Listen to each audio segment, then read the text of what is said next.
Assalamu alaikum, dear student.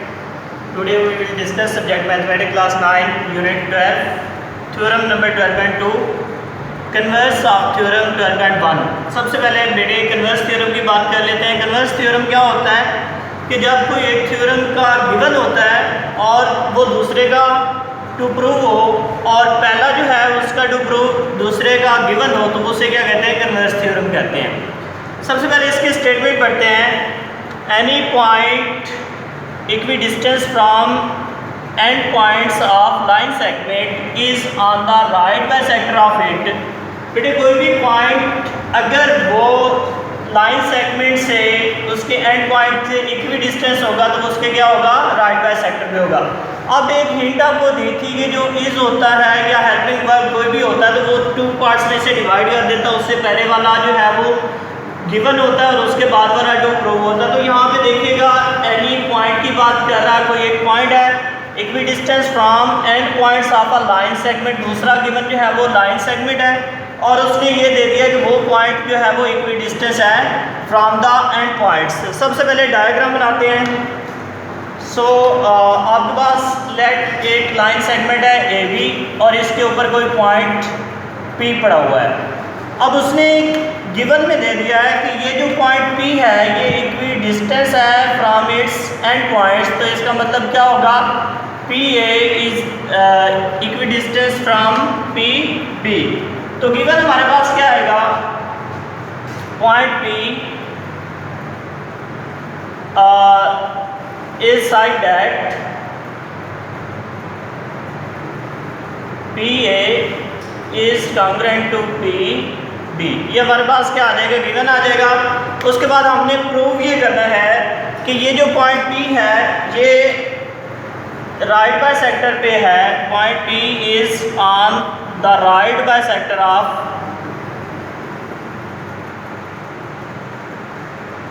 ए B. तो ये जो पॉइंट पी है ये राइट बाइसेक्टर होगा किसके, ए बी के। उसके बाद कंस्ट्रक्शन है। तो कंस्ट्रक्शन में हमने ये काम किया कि यहाँ पे हमने एक मिड पॉइंट लिया ए बी का, उसे सी का नाम दे दिया, ठीक है, और उसको बी से ज्वाइन कर दिया। तो ये हमारा कंस्ट्रक्शन का काम है। हमने take point C as mid point of A B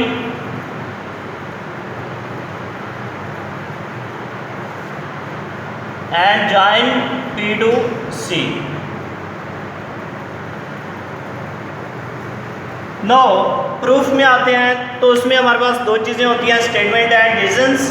सबसे पहले अगर आप देखें तो हमारे पास बचे दो ट्राइंगल्स मानी हैं। कौन सी ट्राइंगल है, एक ट्राइंगल है triangle A C P corresponding with triangle B C P. अच्छा, अब इनकी हम करस्पॉन्डेंस कर रहे हैं तो बेटे सबसे पहली जो चीज़ है हमें हमारे पास वो है P A is congruent to P B.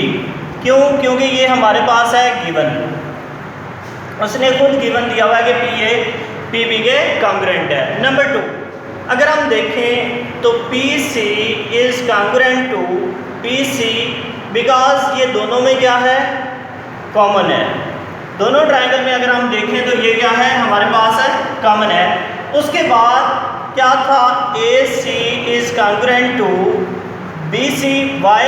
ये हमने किया काम कंस्ट्रक्शन में क्योंकि हमने सी मिड पॉइंट लिया था। तो मिड पॉइंट मतलब ए से सी तक और बी से सी तक का जो फासला है वो क्या होगा, इक्वल होगा। अब हमने एस एस एस पॉस्टुलेट पढ़ा था, तीनों साइड इक्वल हैं तो लाजमी तौर पे ट्राइंगल क्या होगी, कॉन्ग्रुएंट होगी। Triangle A C P is congruent to triangle B C P. और यहाँ पे हम क्या लगाएंगे, side side congruent to side side, या इसे साइड साइड साइड पॉस्टुलेट भी कह सकते हैं। अच्छा बच्चे, जब आपके पास टू ट्राइंगल कॉन्ग्रुएंट है तो लाजमी तौर पे उनकी करस्पॉन्डिंग साइड भी इक्वल होगी और करस्पॉन्डिंग एंगल भी इक्वल होंगे। तो अगर हम देखें तो हमारे पास एंगल है, angle A C P will be congruent to angle B C P. क्यों, corresponding angle of congruent triangles. बेटे अगर आप देखें ये एंगल और ये एंगल, इसमें देखें ए सी पी और बी सी बी, ये दोनों एक दूसरे के क्या हैं, करस्पॉन्डिंग एंगल है। क्या है, करस्पॉन्डिंग एंगल है। तो लाजमी तौर पे अगर दो ट्रायंगल कॉन्ग्रुएंट ट्रायंगल हैं तो उनके करस्पॉन्डिंग एंगल भी क्या होंगे, कॉन्ग्रुएंट होंगे। इससे मैंने वन का नाम दे दिया। अगर बेटे आप गौर करें तो अगर मैं ए सी पी और बी सी बी का सम लूँ तो ये मेरे पास हाफ सेमी सर्कल बनाता है। तो सेमी सर्कल का टोटल एंगल कितना होता है, 180 डिग्री होता है। तो it's means that angle A C P plus angle B C P is equal to 180 degree. इसे इक्वेशन 2 का नाम दे दूँ और यहाँ पे क्या आ जाएगा, सप्लीमेंट्री एंगल आ जाएंगे।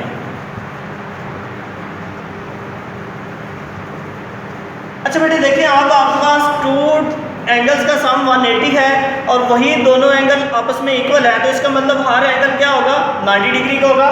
सो angle A C P is congruent to angle B C P is equal to 90 degree. तो जब आपके पास ये 90 डिग्री का आ जाएगा, हम यहाँ पे लिख सकते हैं फ्रॉम इक्वेशन 1 एंड 2। अच्छा बेटे देखिए, इसका मतलब ये हुआ कि हमारे पास जो एंगल ए सी बी है और बी सी बी है वो क्या है, राइट एंगल है। So we can conclude P C is perpendicular on A B. इसे रिजल्ट नंबर ये 3 हो गया और इसे रिजल्ट नंबर 4 का नाम दे दें। एक बात तो ये होगी। दूसरा हमने कहा था कि जो सी है वो मिड पॉइंट पे है, A C is congruent to B C. इसे आप क्या कह दें, 5 का नाम दे दें। बच्चे देखें, बाइसेक्टर होने के लिए दो चीज़ें होना ज़रूरी हैं। एक तो परपेंडिकुलर होना ज़रूरी है और दूसरा उसका बाइसेक्टर होना ज़रूरी है। तो आप देखें पीसी जो है वो परपेंडिकुलर है किसके ऊपर, एबी के ऊपर, और सी जो है वो मिड पॉइंट पे पड़ा हुआ है। So we can say that P is on the right bisector of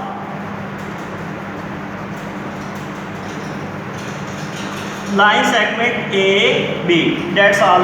This is our theorem.